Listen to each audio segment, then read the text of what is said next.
Shalom saudaraku yang terkasih di dalam nama Tuhan Yesus Kristus. Selamat pagi dan salam sejahtera untuk kita semuanya. Saya Ardi, menyambut Anda di dalam Renungan Kristen Saudara Rohani. Selamat datang kembali di dalam renungan dan siraman rohani pagi hari ini. Harapan kami, semoga saudara yang terkasih dalam keadaan sehat selalu. Kiranya damai dan sukacita Roh Kudus melimpah dan tercurah di dalam hati dan pikiran saudara saat ini. Mari luangkan waktu saudara selama 30 menit ke depan untuk mendengarkan siraman khotbah pagi dan saat teduh bersama kami tim Diakonia Saudara Rohani. Sebelum kita mulai renungan kita pada pagi ini, marilah kita bersama-sama berdoa. Selamat pagi Allah Bapa di surga, Allah Bapa yang ajaib dan perkasa. Allah yang maha pengasih dan maha baik. Allah yang kami kenal melalui Yesus Kristus penyelamat kami. Terima kasih untuk penjagaan-Mu semalaman, sehingga kami bisa tidur dengan nyenyak. Terima kasih untuk pagi yang indah yang Tuhan sediakan untuk kami. Berkati kami yang ada di sini Tuhan. Berkati semua orang yang kami cintai. Berkati semua orang di sekitar kami, agar kami menerima yang terbaik. Tuhan, kami mau berdoa untuk sahabat, keluarga, dan rekan kami yang sedang sakit. Kiranya Tuhan berkenan untuk menjamah, Tuhan berkenan untuk menyembuhkan segala penyakit yang ada di dalam dirinya. Berkati juga obat yang dikonsumsi, dokter, perawat, serta keluarga yang mendampingi, biar mereka bisa menjalankan perannya dengan baik, dan saudara kami bisa sembuh dan beraktivitas seperti sedia kala. Pada hari ini, kami anak-anak-Mu akan melakukan berbagai aktivitas, kami akan bekerja, dan menjalankan tanggung jawab kami, kiranya Kau yang mampukan. Kami serahkan seluruh rencana dan agenda hari ini ke dalam tangan Tuhan. Biar Tuhan yang berkarya dan biarkan semua rencana sesuai dengan kehendak-Mu ya Tuhan Yesus yang baik. Ampuni dosa dan kesalahan kami dan jadikan kami pribadi yang lebih baik setiap hari. Terima kasih karena telah membolehkan kami untuk kembali menghirup udara segar di pagi hari ini, menikmati seluruh anugerah yang telah Engkau berikan kepada kami. Ajar kami menjadi pribadi yang lebih baik lagi. Itu semua karena kebaikan dan curahan kasih yang nyata dari Engkau di kehidupan kami. Demikian permohonan singkat kami saat ini. Hadirlah Tuhan di dalam ibadah kami pagi hari ini. Haleluya. Dalam nama Tuhan Yesus, aku sudah berdoa. Amin. Sahabat pendengar saudara rohani, pembacaan ayat emas Alkitab renungan kita hari ini terambil dari kitab Yohanes 5 ayat 1 sampai dengan ayat 9. Penyembuhan pada hari Sabat di kolam Betesda. Sesudah itu ada hari raya orang Yahudi, dan Yesus berangkat ke Yerusalem. Di Yerusalem dekat pintu gerbang domba ada sebuah kolam, yang dalam bahasa Ibrani disebut Betesda. Ada 5 serambinya, dan di serambi-serambi itu berbaring sejumlah besar orang sakit, orang-orang buta, orang-orang timpang dan orang-orang lumpuh, yang menantikan goncangan air kolam itu. Sebab sewaktu-waktu turun malaikat Tuhan ke kolam itu dan menggoncangkan air itu, barang siapa yang terdahulu masuk ke dalamnya sesudah goncangan air itu, menjadi sembuh, apapun juga penyakitnya. Di situ ada seorang yang sudah 38 tahun lamanya sakit. Ketika Yesus melihat orang itu berbaring di situ dan karena ia tahu bahwa ia telah lama dalam keadaan itu, berkatalah ia kepadanya, "Maukah engkau sembuh?" Jawab orang sakit itu kepadanya, "Tuhan, tidak ada orang yang menurunkan aku ke dalam kolam itu apabila airnya mulai goncang, dan sementara aku menuju ke kolam itu, orang lain sudah turun mendahului aku." Kata Yesus kepadanya, "Bangunlah, angkatlah tilammu dan berjalanlah." Dan pada saat itu juga sembuhlah orang itu, lalu ia mengangkat tilamnya dan berjalan. Tetapi hari itu hari Sabat. Ayat renungan kita pada pagi hari ini terambil dari kitab Yohanes 5 ayat 1 sampai dengan ayat 9. Inti dari ayat emas renungan kita adalah, pada saat itu juga sembuhlah orang itu lalu ia mengangkat tilamnya dan berjalan. Mari kita mulai renungan pagi kita. Kata-kata bijak yang dapat kita petik adalah harapan kesembuhan. Renungan kita pada hari ini ditulis dan disusun oleh Kirsten Holmberg. Mari kita mulai kisah inspiratif. Orang-orang yang lumpuh akibat cedera tulang belakang kini mempunyai harapan baru. Para peneliti di Jerman telah menemukan cara untuk merangsang pertumbuhan saraf dan menghubungkan kembali jalur saraf antara otot dan otak. Dalam hasil percobaan mereka, pertumbuhan tersebut telah memungkinkan tikus yang lumpuh untuk berjalan kembali, dan masih akan terus dilakukan pengujian untuk menentukan apakah terapi itu aman dan efektif bagi manusia. Apa yang ingin dicapai oleh ilmu pengetahuan bagi mereka yang lumpuh, telah dilakukan Yesus lewat mukjizat. Saat mengunjungi kolam di Bethesda, tempat banyak orang sakit berbaring dan mengharapkan kesembuhan, Yesus menemukan seorang pria yang sudah 38 tahun lamanya sakit. Setelah memastikan orang tersebut memang ingin disembuhkan, Kristus memerintahkannya untuk berdiri dan berjalan. Dan pada saat itu juga sembuhlah orang itu lalu ia mengangkat tilamnya dan berjalan. Allah tidak pernah berjanji akan menyembuhkan semua penyakit jasmani yang kita derita. Faktanya ada orang-orang di kolam tersebut yang tidak disembuhkan oleh Yesus pada hari itu. Namun, orang-orang yang mempercayainya dapat mengalami beragam kesembuhan yang Dia sediakan. Jiwa yang berputus asa dapat berharap kembali. Hati yang menyimpan kepahitan dapat mengalami kelegaan. Hati yang membenci berbalik menjadi hati yang mengasihi. Dari perasaan tertuduh kepada sikap yang rela untuk mengampuni, tak ada penemuan ilmiah yang sanggup memberikan kesembuhan seperti itu. Kesembuhan itu hanya dialami melalui iman. Marilah kita renungkan di dalam hati kita. Dalam keadaan apa Anda tergoda untuk mencari kesembuhan rohani di luar Allah? Bagaimana hati Anda dikuatkan dengan mengetahui bahwa orang percaya kelak juga akan mengalami kesembuhan fisik yang seutuhnya? Hal ini patut kamu ketahui dan menambah wawasan kamu. Karena Yesus menyembuhkan orang di hari Sabat, orang-orang Yahudi berusaha menganiaya Yesus. Dia menanggapi mereka dengan berkata, "Bapakku bekerja sampai sekarang, maka aku pun bekerja juga." Hal ini semakin membuat mereka marah sehingga orang-orang Yahudi lebih berusaha lagi untuk membunuhnya. Di mata mereka, Kristus patut dibunuh sebab dia tidak hanya melanggar aturan hari Sabat, tetapi juga menghujat Allah dengan menyebutnya sebagai Bapa. Mukjizat pada hari Sabat itu bukan satu-satunya yang dikecam oleh para pemimpin Yahudi. Dia juga mengusir setan, menyembuhkan tangan yang mati sebelah, perempuan lumpuh, dan seorang pria yang kaki dan tangannya bengkak-bengkak. Para pemimpin Yahudi juga marah karena murid-murid Yesus memetik bulir gandum pada hari Sabat.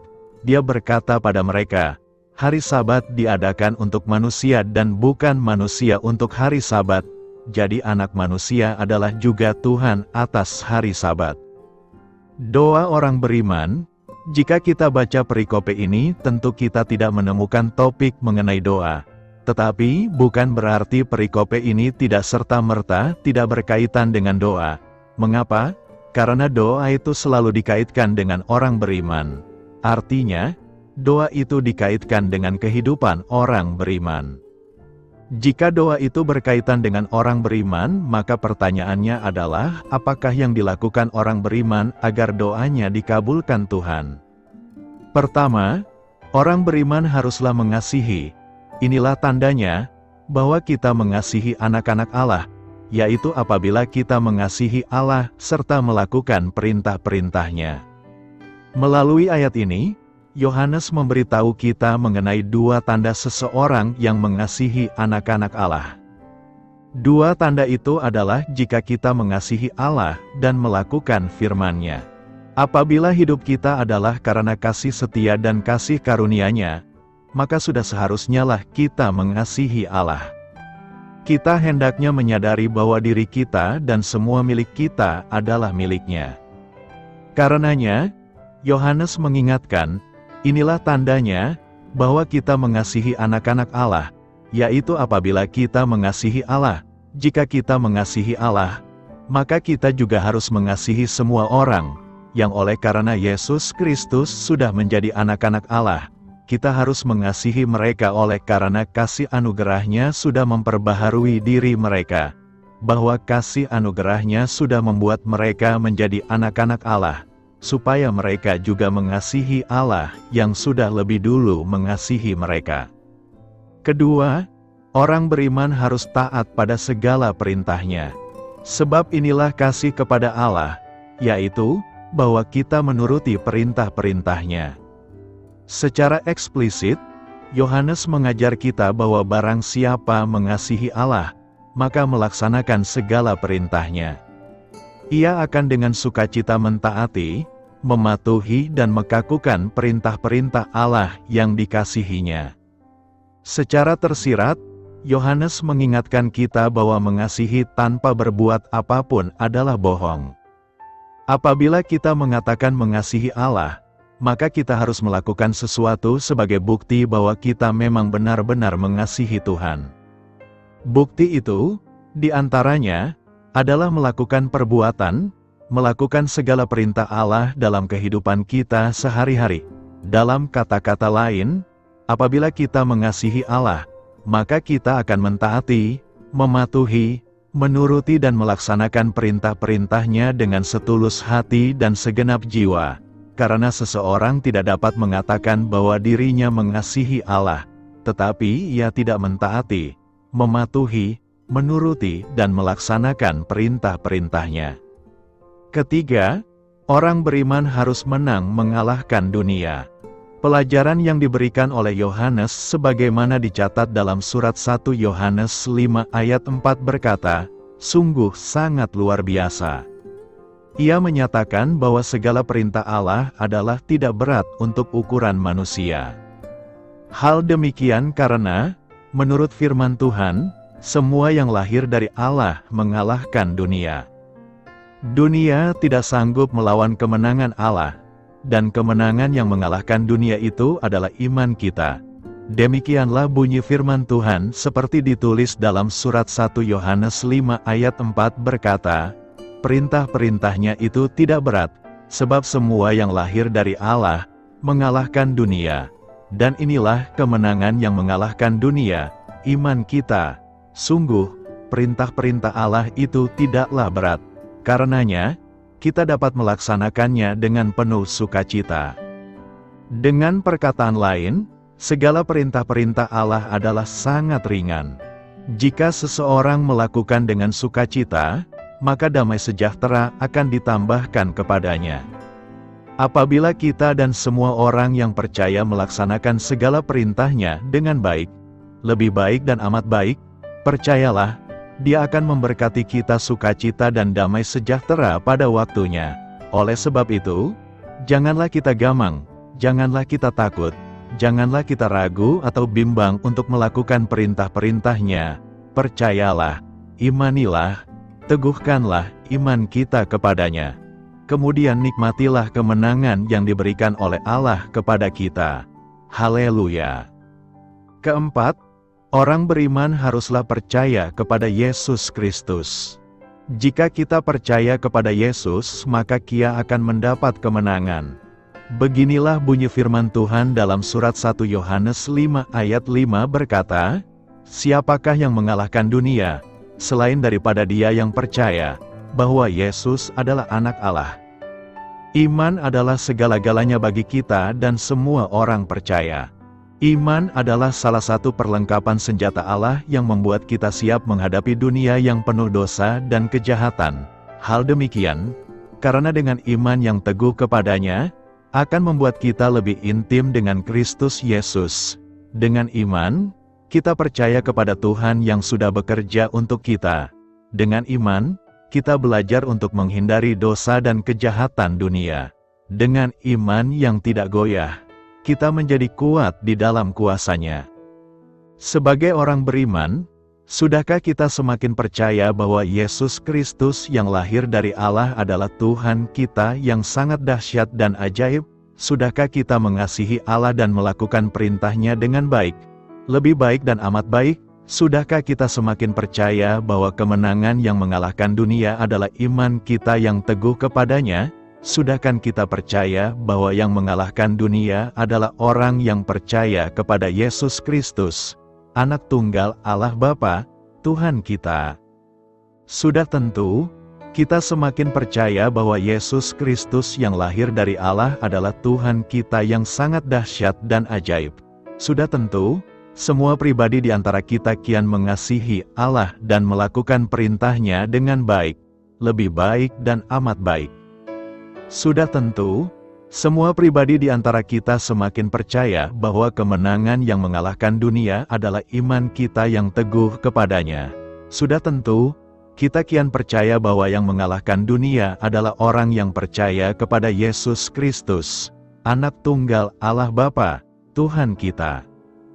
Berbahagialah kita yang percaya bahwa Yesus Kristus adalah Anak Tunggal Allah Bapa yang bertakhta di sorga, karena Dia yang berkuasa memberi kita kemenangan oleh sebab iman kita yang teguh kepadanya. Berbahagialah kita yang mengasihi Allah dan mengasihi Dia dengan setulus hati dan segenap jiwa, karena iman kita yang teguh kepada Dia sudah memberi kemenangan yang mengalahkan dunia. Berbahagialah kita yang senantiasa mengucapkan syukur kepada Allah atas kelimpahan kemenangan karena iman kita yang teguh kepadanya dengan beribadah, berdoa, mengucap syukur, menyembah, memuji dan memuliakan nama-Nya, karena Dia sudah menyediakan bagi kita bagian hidup kekal yang penuh sukacita dan damai sejahtera dengan Allah Bapa yang bertakhta di sorga. Karena itu, sebagai orang beriman maka kita pun harus mampu menjadi pemenang atas kuasa dunia bersama Kristus. Kristus mengalahkan dunia.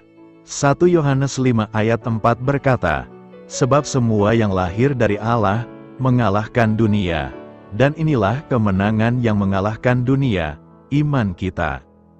Dunia Yunani, kosmos, yaitu suatu sistem kehidupan yang dikuasai iblis dan roh-roh jahat.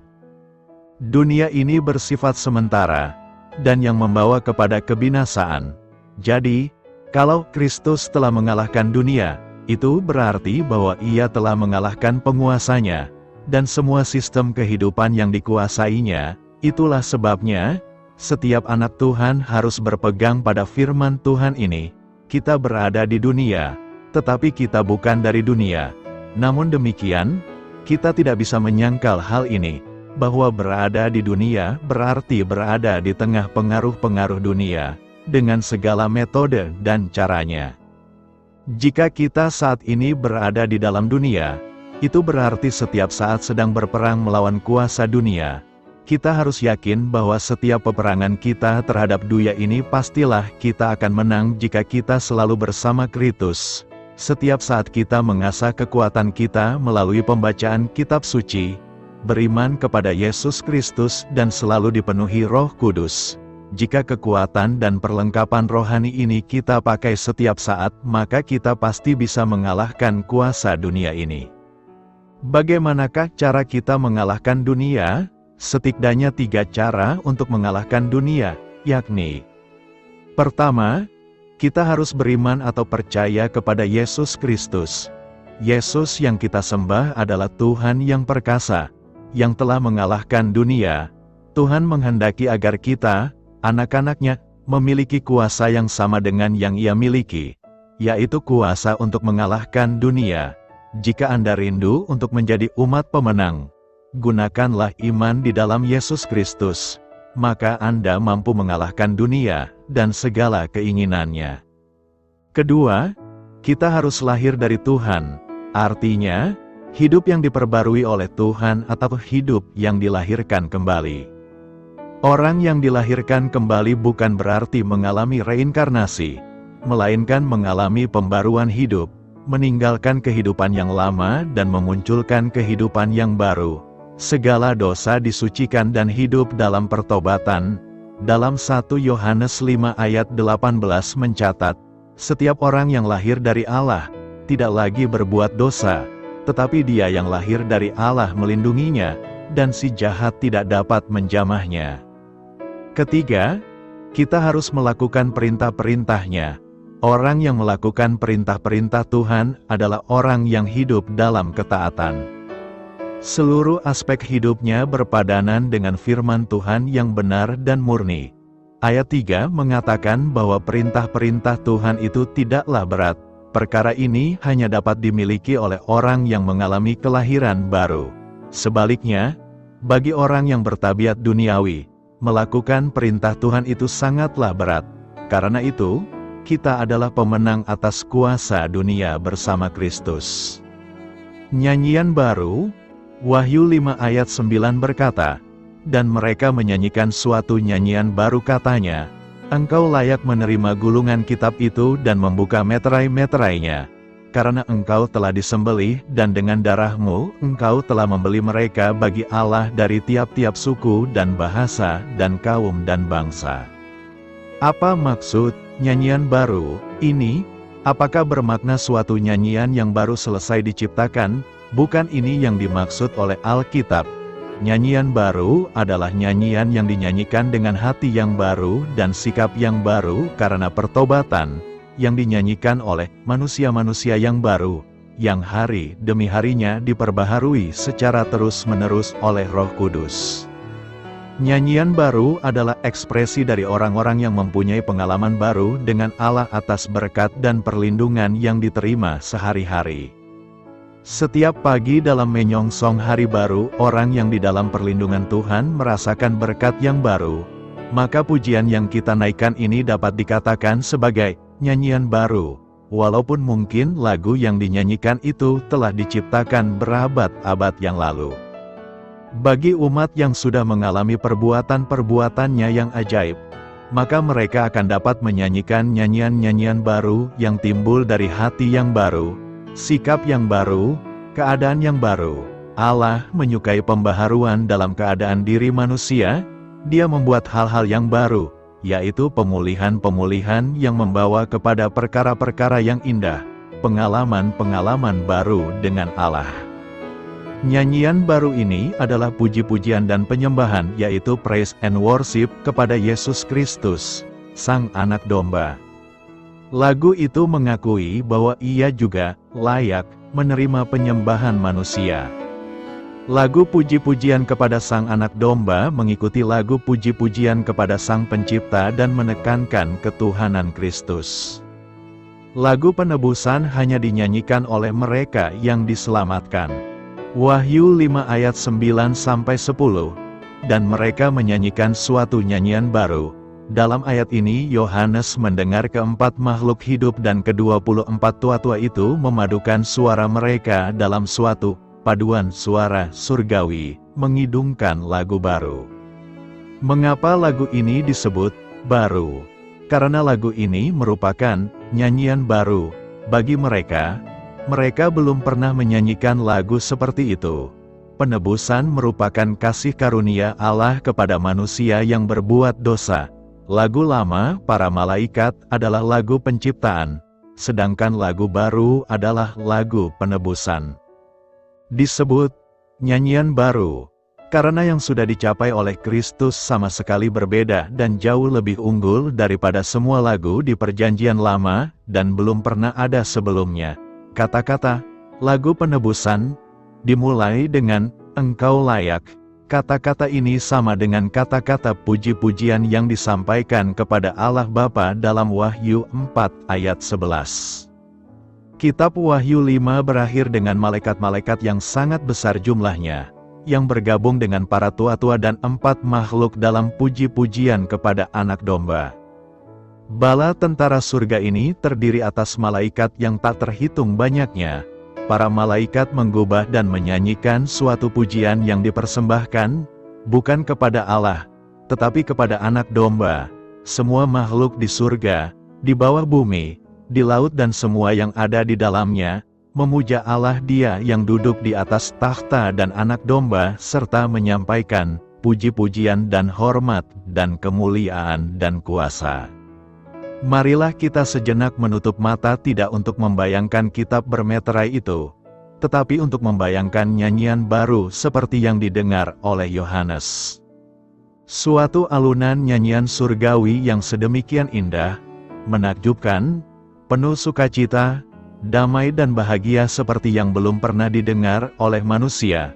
Kemenangan anak domba tidak diterima dengan cuma-cuma tetapi dengan perjuangan yang berat dan penuh pengorbanan untuk satu tujuan, yakni keselamatan umat manusia yang percaya kepadanya melalui karya salib. Karena itu, teruslah menyanyikan nyanyian baru bagi Tuhan dari pertobatan hati yang baru. Kudus, kudus, kuduslah Tuhan. Hari ini kita memasuki Minggu Trinitatis. Dalam ibadah ini, tema yang akan kita renungkan adalah kudus, kudus, kuduslah Tuhan. Pengulangan kata kudus 3 kali dalam ayat 3 menekankan kekudusan Tuhan secara luar biasa. Dalam bahasa Ibrani, pengulangan digunakan untuk menekankan pentingnya suatu konsep dengan menyebut Tuhan sebagai kudus 3 kali. Para serafim menekankan bahwa Tuhan adalah kudus dalam esensinya, sifatnya, dan perbuatannya. Ini menggambarkan kekudusan Tuhan sebagai kualitas utama dan mutlaknya, jauh melebihi segala sesuatu yang lain. Mengulangi, kudus, 3 kali menunjukkan kekudusan Tuhan yang total dan sempurna. Ini berarti Tuhan adalah satu-satunya yang benar-benar murni dan terpisah dari segala dosa dan ketidakmurnian. Kekudusan Tuhan mencakup kesempurnaan moral, kemurnian, dan kebenarannya.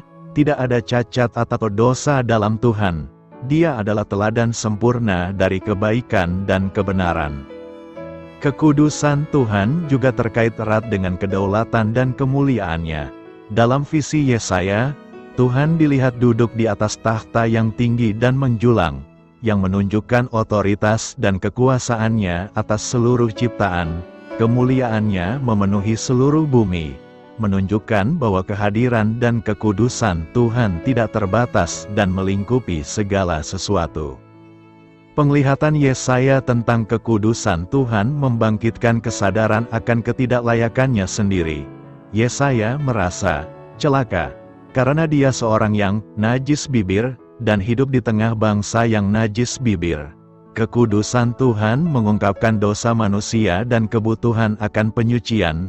Respons Yesaya adalah pengakuan dosa dan penerimaan pengampunan, yang ditunjukkan melalui tindakan serafim yang menyentuh bibirnya dengan bara api dari mezbah. Pertanyaan kita sekarang adalah bagaimanakah sikap dan respons Yesaya tatkala dia dipanggil Tuhan menjadi hambanya? Ada beberapa respons dan sikap Yesaya atas panggilan Tuhan kepadanya menjadi hambanya, yakni: pertama, Yesaya terpesona oleh kemuliaan dan kekudusan Tuhan. Dalam ayat-ayat awal, Yesaya melihat Tuhan duduk di atas takhta yang tinggi dan menjulang, dengan ujung jubahnya memenuhi bait suci. Para serafim memuji Tuhan dengan seruan, "Kudus, kudus, kuduslah Tuhan semesta alam, seluruh bumi penuh kemuliaan-Nya." Ini menggambarkan kekudusan dan kemuliaan Tuhan yang melampaui segala sesuatu. Yesaya terpesona oleh kemuliaan dan kekudusan Tuhan. Visi ini memberikan Yesaya wawasan mendalam tentang betapa agung dan sucinya Tuhan. Kedua, kesadaran akan ketidaklayakan dan dosa.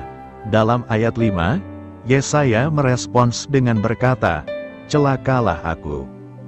Aku binasa, sebab aku ini seorang yang najis bibir, dan aku tinggal di tengah-tengah bangsa yang najis bibir. Namun mataku telah melihat Sang Raja, Tuhan semesta alam." Yesaya menyadari dosa dan ketidaklayakannya di hadapan Tuhan yang kudus. Ini adalah respons alami ketika seseorang melihat kemuliaan Tuhan dan menyadari jarak antara kekudusan Tuhan dan kedosaannya sendiri. Yesaya secara terbuka mengakui dosanya dan ketidakmampuannya. Ini menunjukkan kerendahan hati dan kejujuran Yesaya di hadapan Tuhan. Ketiga, pengampunan dan penyucian. Dalam ayat 6 dan 7, seorang serafim mengambil bara api dari mezbah dan menyentuhkannya pada bibir Yesaya, sembari berkata, "Lihat, ini telah menyentuh bibirmu, maka kesalahanmu telah dihapus dan dosamu telah diampuni." Yesaya menerima penyucian dari Tuhan dengan hati yang terbuka. Penyucian ini menunjukkan bahwa Tuhan tidak hanya mengungkapkan dosa tetapi juga menyediakan sarana pengampunan dan penyucian. Setelah disucikan, Yesaya berada dalam posisi untuk mendengar panggilan Tuhan dan meresponsnya dengan kesiapan. Keempat, panggilan dan respons pelayanan. Dalam ayat 8, Yesaya mendengar suara Tuhan bertanya, "Siapakah yang akan kuutus? Dan siapakah yang mau pergi untuk aku?" Yesaya menjawab, "Ini aku, utuslah aku." Yesaya menunjukkan kesiapan untuk diutus oleh Tuhan. Responsnya yang spontan dan tanpa syarat, "Ini aku, utuslah aku," menunjukkan komitmen dan kepatuhannya kepada panggilan Tuhan. Yesaya menunjukkan ketaatan kepada Tuhan.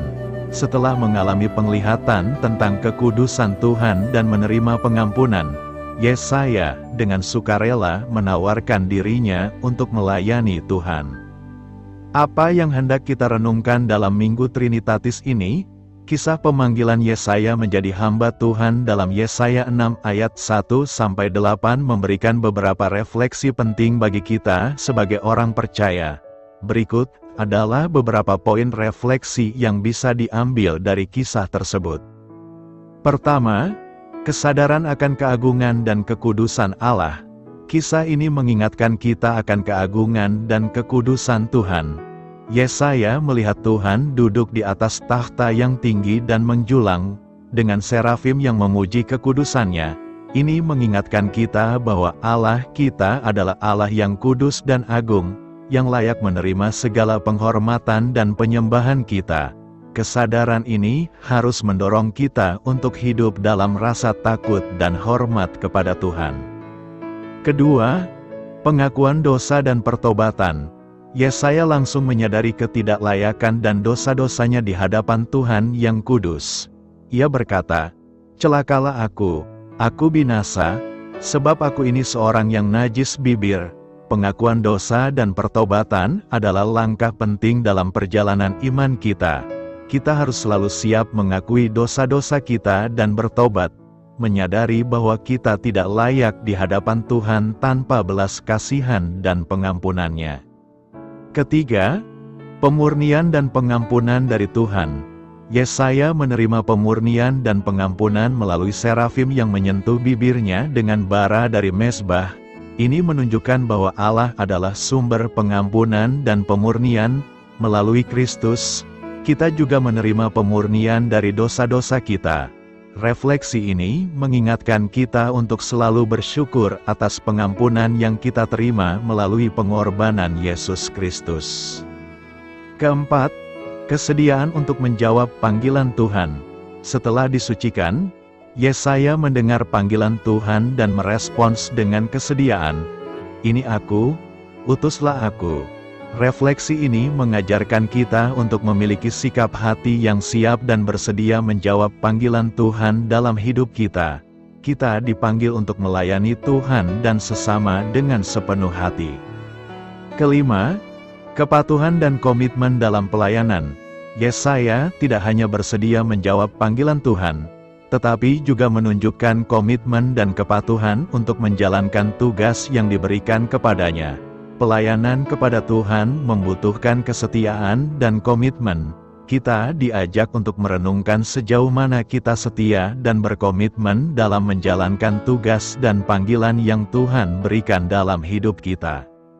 Keenam, transformasi pribadi.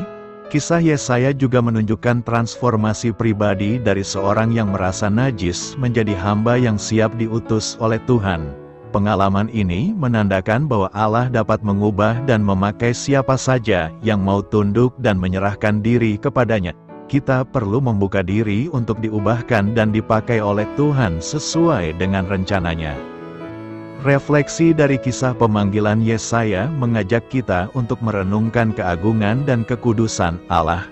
Pentingnya pengakuan dosa dan pertobatan, menerima pengampunan dan pemurnian dari Tuhan, kesediaan menjawab panggilan Tuhan, komitmen dalam pelayanan, dan transformasi pribadi. Karena itu, marilah kita terus belajar dari pengalaman Yesaya dan berusaha hidup sesuai dengan kehendak Tuhan, menjadi hamba yang setia dan siap diutus oleh-Nya. Mengapa Yesus bertanya kepada pria di kolam Betesda, "Apakah kamu ingin sembuh?" Rasul Yohanes mencatat sejumlah tanda atau mukjizat yang membantu menunjukkan siapa Yesus dan pentingnya percaya kepadanya untuk kehidupan kekal. Mukjizat-mukjizat ini menunjukkan otoritas Yesus, otoritas yang hanya dimiliki oleh Sang Pencipta.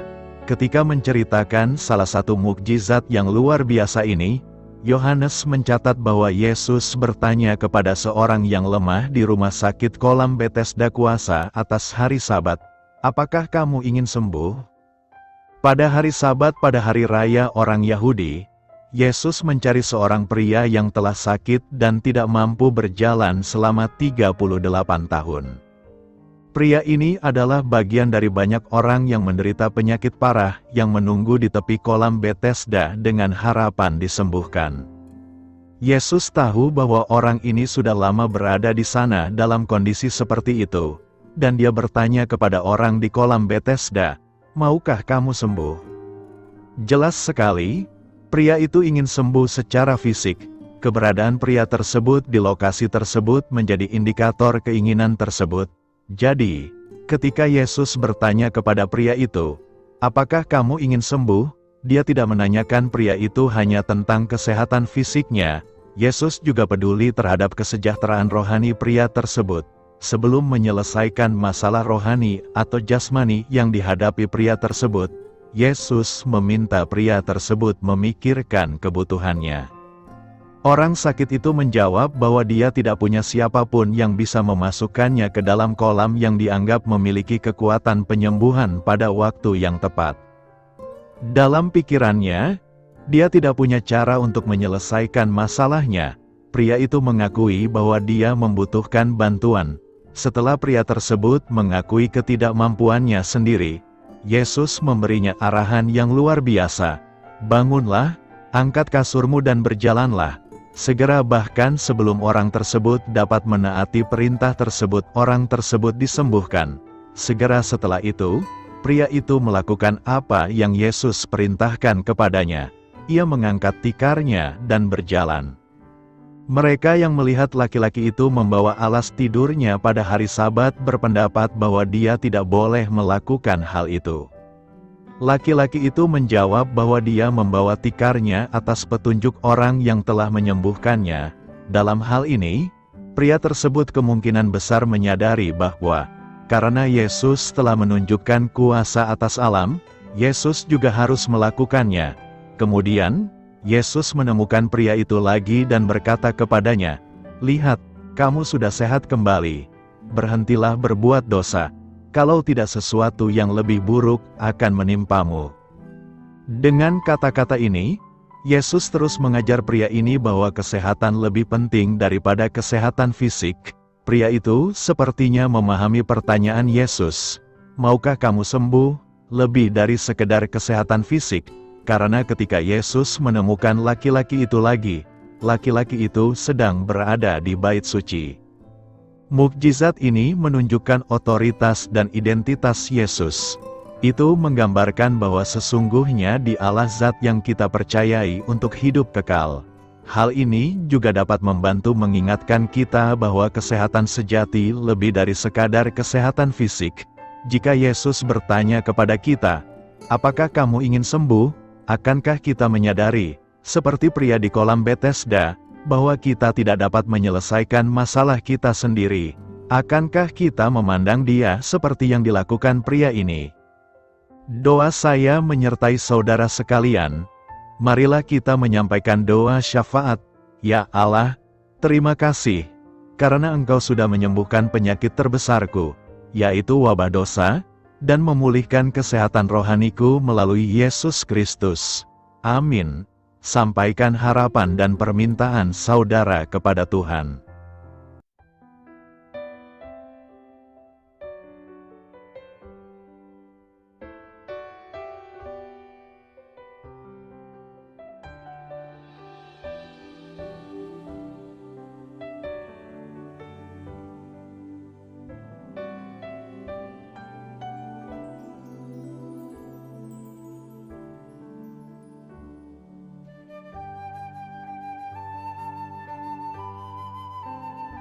Marilah kita renungkan sahabat saudara rohani. Demikianlah renungan firman Tuhan pagi hari ini. Semoga menjadi berkat dalam hidup kita. Dan sebelum kita memulai segala aktivitas kita pagi hari ini, marilah kita berdoa. Selamat pagi Bapa, malam hari telah berganti pagi. Kehidupan baru telah Engkau berikan kembali bagi kami. Bapa Surgawi, tolonglah aku menyadari kebutuhan orang lain, supaya aku dapat membagikan apa yang telah Engkau berikan kepadaku. Pada saat aku membutuhkan, berilah aku keyakinan bahwa Engkau akan mencukupkanku, melalui orang-orang yang mengasihi-Mu, bukan karena kami pantas atau layak, namun karena kasih karunia-Mu kami boleh ada, sebagaimana kami ada di pagi hari ini. Terima kasih Tuhan, atas kesempatan baru yang telah Tuhan berikan kepada kami, untuk bisa memperbaiki diri agar kami bisa lebih layak di hadapan-Mu. Hari ini kami serahkan semua perkara dan kesulitan yang akan kami lalui ke dalam tangan-Mu. Biarkanlah kami bisa memuliakan-Mu dalam segala aktivitas yang akan kami lakukan. Amin.